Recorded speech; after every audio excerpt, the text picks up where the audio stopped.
15 languages.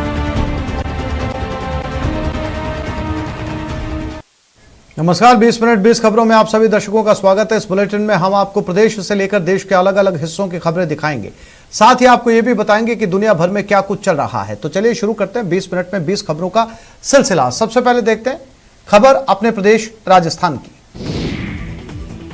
Tonk जिले के पीपलू से एक अजीबोगरीब मामला सामने आया। यहाँ संदेड़ा ग्राम पंचायत के संदेड़ा फार्म में सरकारी 8वीं तक का संस्कृत स्कूल पिछले 40 साल से चल रहा है। ये इमारत और चारदीवारी इस बात की तस्दीक कर रही है कि ये स्कूल ही है, लेकिन सरकारी अनदेखी की वजह से ये स्कूल सरकारी दस्तावेजों में 2 बार रजिस्टर्ड विक्रय पत्र से बिक चुका है। स्कूल से संबंधित जमीन के इतिहास की बात करें तो ये जमीन टोंक रियासत के नवाब रहे नवाबी खानदान से ताल्लुक रखती है, जिसे 2013 में नवाब साहब आफ्ताब अली खान ने ग्वालियर के रहने वाले शैलेंद्र सिंह भादोरिया को ट्रांसफर कर दिया। इसके बाद ये जमीन शैलेंद्र सिंह भादोरिया ने संदेड़ा फार्म के घनश्याम को ट्रांसफर कर दिया, जिसके नामांतरण की तस्दीक अभी प्रक्रियाधीन है। इस तरह स्कूल बिकने की खबर से यहाँ के ग्रामीण गुस्से में हैं और स्कूल बचाने के लिए कुछ भी करने को तैयार हैं। ये हमारा विद्यालय भवन इस एक कस्बा नंबर 183 पे बना हुआ है, जिसे असामाजिक तत्वों ने अपने नाम करवा लिया है। जरा सी लापरवाही की वजह से बारां में एक परिवार पूरे 20 दिनों तक सदमे में रहा। किसी को समझ में नहीं आ रहा था कि आखिर ये हो क्या गया उनके साथ। दरअसल बारां के मुंडली भैरूजी गांव की रहने वाली एक गर्भवती महिला अंता के एक निजी क्लिनिक में चेकअप कराने आई थी। यहाँ उसका HIV टेस्ट किया गया और फिर टेस्ट रिपोर्ट में उसे HIV पीड़ित बताया गया। HIV के संक्रमण की बात जानकर पूरा परिवार सदमे में आ गया। इन्हें समझ में नहीं आ रहा था कि क्या करें। इसके बाद किसी की सलाह पर इस परिवार ने एड्स कंट्रोल रूम में महिला की जांच कराई, जहां से उसे निगेटिव रिपोर्ट मिली। इस रिपोर्ट से परिवार का जहां टेंशन खत्म हुआ, वहीं अब वे अंता कस्बे में डॉक्टर अनीता जैन के खिलाफ कार्रवाई की मांग कर रहे हैं, जिसकी वजह से वे सदमे में रहे। सभी जांचों के साथ HIV की जांच भी करवाई तो उसने HIV जांच पॉजिटिव थी। तो पॉजिटिव देते हमारा दिमाग खराब हो गया। हम गांव में आते मानसिक तनाव में गया, हमारी दीवारें भी काली हुई और वो गांव वालों ने किसी ने हमसे कहा कि ये तो बहुत खतरनाक बीमारी है, तो हमने उसको एक कमरे में अलग ही बंद कर दिया। जगह जगह कचरों का अंबार, वार्ड हो या शौचालय, हर जगह गंदगी की भरमार। साफ सफाई तो हाथ में सूरज लेकर भी ढूंढने पर नहीं मिलेगी। पहली नजर में ये अस्पताल कम कचरा घर ज्यादा नजर आता है। अभी से आप घबराने लगे। जनाब, इस कचरा घर में, माफ कीजिए, इस अस्पताल में डेंगू का भी इलाज होता है। कहा जाता है कि डेंगू से बचने के लिए घरों की सफाई जरूरी है, लेकिन अब स्वास्थ्य विभाग को कौन बताएगा कि भैया जरा आप भी जाग जाइए। आम आदमी की हालत पर नहीं तो कम से कम इस अस्पताल पर तो तरस खाइए, जहां डेंगू तो ठीक नहीं होगा, मरीज और उनके परिजन दूसरी बीमारियों के शिकार जरूर हो जाएंगे। मैं एक डेंगू पेशेंट हूँ, 5 दिन से यहाँ एडमिट हूँ और यहाँ पर गंदगी भी बहुत है। मतलब ना तो बाथरूम में पानी आ रहा है, ना साफ सफाई है। हॉस्पिटल के अंदर पूरी गंदगी भरा रखा है। यहाँ डेंगू के लिए सही होने के लिए आते हैं और हॉस्पिटल के अंदर इलाज भी चल रहा है और गंदगी की वजह से और भी ज्यादा बीमार पड़ रहे हैं और गंदगी यहाँ बहुत फैली हुई है।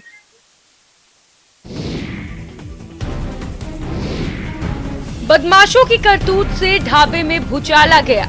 यहाँ रखे सामान को इस कदर फेंका और तोड़ा गया जैसे वो मिट्टी के बने।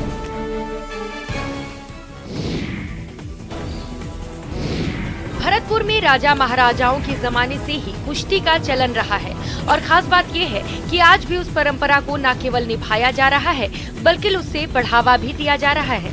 आपको बता दें, इस वक्त भरतपुर में दर्जन भर से अधिक अखाड़े चलाए जा रहे हैं, जहां पहलवान रोजाना सुबह सुबह पहुंचकर जोर आजमाइश करते हैं और कुश्ती के दाव पेच आजमाते हैं।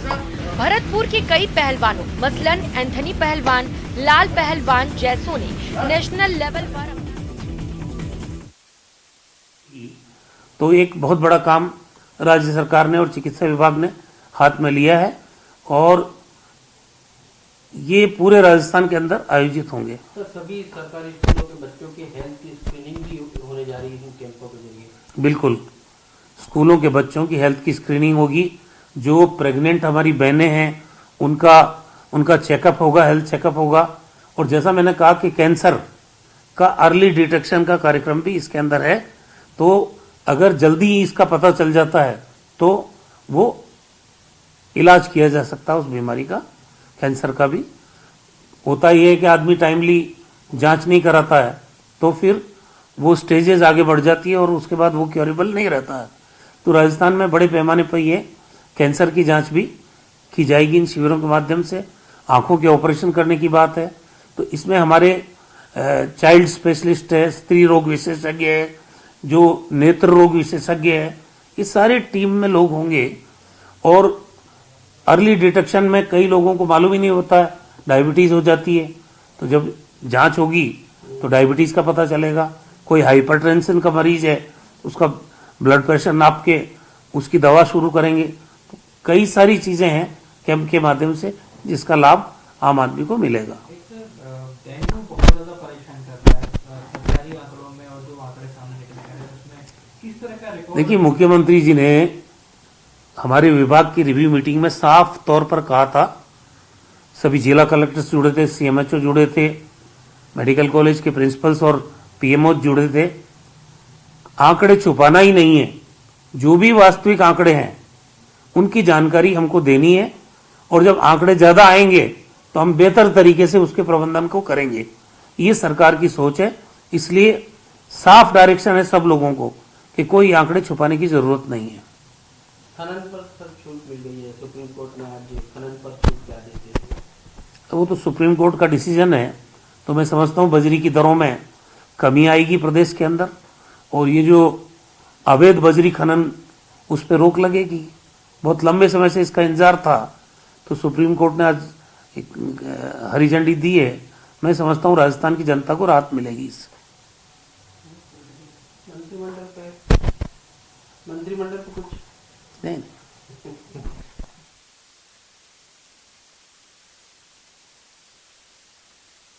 आयोजन होगा शुरुआत?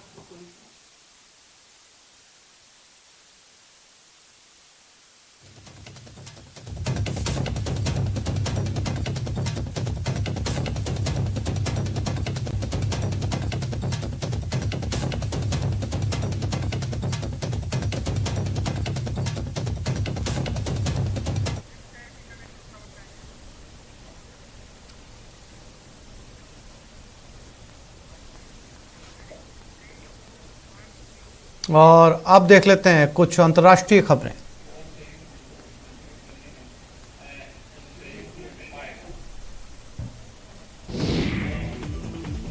केरल की कोची में होटल और रेस्टोरेंट मालिकों ने एलपीजी की बढ़ी कीमतों के विरोध में प्रदर्शन किया। इसी महीने 19 किलो वाले कॉमर्शियल गैस सिलेंडर की कीमत में 250 रुपए से ज्यादा की बढ़ोतरी की गई थी, जिसके बाद इसके दाम 2000 रुपए के पार चले गए। कीमत बढ़ाने के इस फैसले का विरोध भी शुरू हो गया। कोची में होटल और रेस्टोरेंट मालिक खाली सिलेंडर लेकर सड़कों पर उतर आए। इन कारोबारियों ने सिलेंडर कंधे पर लाद कर मार्च भी निकाला। बाद में ये लोग एक पेट्रोल पंप के सामने पहुंचे और वहां खड़े होकर प्रदर्शन शुरू कर दिया। विरोध जताने के लिए कई लोग तो सड़क पर ही लेट गए और लुढ़कते हुए आगे बढ़ने लगे। सड़क पर काफी देर तक ये प्रदर्शन चलता रहा। प्रदर्शनकारियों ने सरकार की कीमत बढ़ाने के फैसले का विरोध किया और कॉमर्शियल गैस सिलेंडर के दाम घटाने की मांग की। उत्तर प्रदेश के कौशाम्बी से चौंकाने वाला मामला सामने आया है। वहां बिजली गुल होने की शिकायत पर पहुंचे एक कर्मचारी को गांव के दबंगों ने जमकर पीट दिया। बताया गया कि जलालपुर गांव के कुछ लोगों ने बिजली न होने की शिकायत की, जिसके लिए ये लाइनमैन वहां पहुंचा था और उसके खंभे पर चढ़ते ही कुछ लोग उसे पत्थर मारने लगे। जैसे ही वो नीचे उतरा, उन लोगों ने उस पर थप्पड़ों की बारिश शुरू कर दी। ये बात यहीं खत्म नहीं हुई। वे लोग उसे पीटते पीटते सड़क के किनारे ले गए और फिर उसे जमीन पर गिराकर डंडे से मारने की कोशिश की। इस मारपीट का वीडियो वायरल होने के बाद पुलिस ने इस पर एक्शन ले लिया है। अभी वीडियो के बारे में आप द्वारा बताया गया है। इस प्रकरण की जांच करने के लिए थाना प्रभारी को बता दिया गया है। जो सत्यता होगी, जो साक्ष्य प्राप्त होगा, उस पर कार्रवाई कराई जाएगी। लाइनमैन के बावजूद एक और कर्मचारी ने भी आरोप लगाया कि वीडियो बनाने की वजह से उसके साथ भी दबंगों ने हाथापाई की। एक जमाने में ताला उद्योग की वजह से अलीगढ़ की पहचान पूरी दुनिया में ताला नगरी के तौर पर हुई थी, लेकिन आजकल अलीगढ़ की ये पहचान खोने के कगार पर है। दरअसल कोरोना संकट के दौरान लॉकडाउन की वजह से पहले तो लॉक इंडस्ट्री का कामकाज पूरी तरह से ठप रहा और अब जबकि यहाँ कामकाज शुरू हुआ है तो उसके सामने एकाएक कई चुनौतियाँ खड़ी हो गई हैं। चीन से आ रहे सस्ते ताले और यहाँ बन रहे ताले के लिए कच्चे माल की बढ़ती कीमतों ने यहाँ के ताला व्यवसायियों और मजदूरों का हाल बेहाल कर दिया है।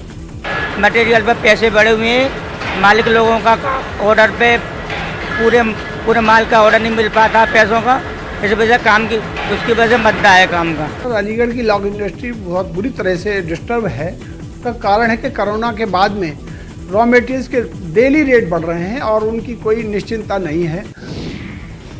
उत्तर प्रदेश विधानसभा चुनाव से पहले मुख्यमंत्री योगी आदित्यनाथ ने कानपुर को मेट्रो की सौगात दी। पहले चरण में कानपुर में 9 किलोमीटर की रूट पर मेट्रो चलाई जाएगी, जिसका मुख्यमंत्री योगी आदित्यनाथ की मौजूदगी में ट्रायल रन किया गया। कार्यक्रम से पहले सीएम मेट्रो के अंदर पहुंचे और उसका जायजा लिया। वहां से सामने आई तस्वीरों में वे बीजेपी नेताओं के साथ मेट्रो में बैठे नजर आए। बाद में वे मेट्रो डिपो में ही तैयार किए गए मंच पर पहुंचे और ट्रेन को हरी झंडी दिखाई। उनके बटन दबाते ही मेट्रो आगे बढ़ने लगी। ट्रायल रन शुरू होने के बाद अब जल्दी ही मेट्रो को आम लोगों के लिए भी शुरू कर दिया जाएगा। मध्य दिसंबर तक आधिकारिक तौर पर लोगों के लिए ये शुरू हो जाएगा। मेट्रो के बहाने मुख्यमंत्री ने यहाँ समाजवादी पार्टी पर भी जमकर निशाना साधा। इसलिए सरकारें थोड़ा भी प्रयास करती तो इसका लाभ बहुत पहले कानपुर वासियों को प्राप्त हो जाना चाहिए था। जवाब में अखिलेश यादव ने भी उन पर तंज कसा और कानपुर मेट्रो को अपनी सरकार की देन बताया।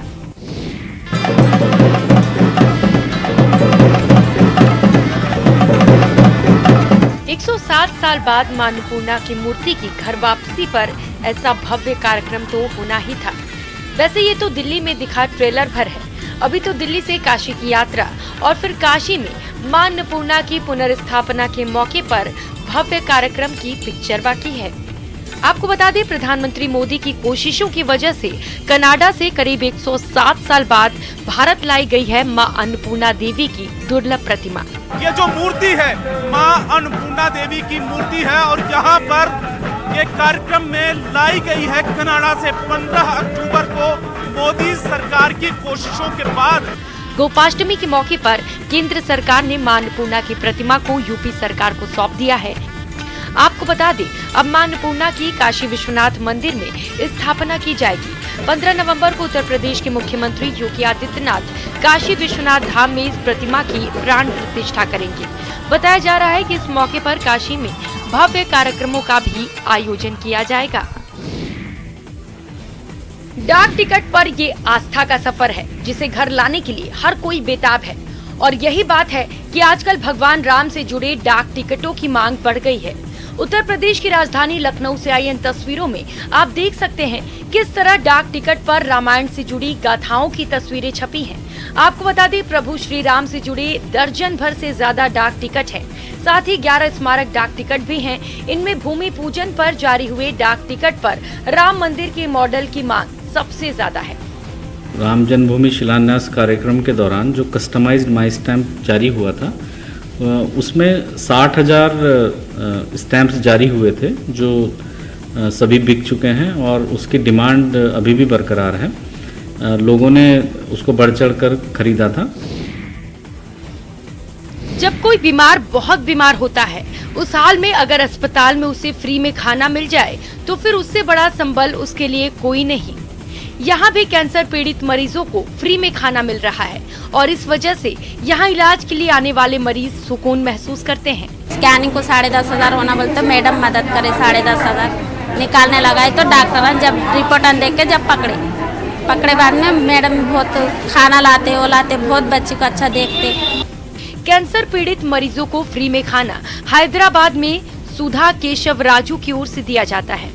पिछले 3 साल से सुधा केशव राजू यहाँ कैंसर पीड़ित मरीजों को मुफ्त में पौष्टिक खाना खिला रही हैं।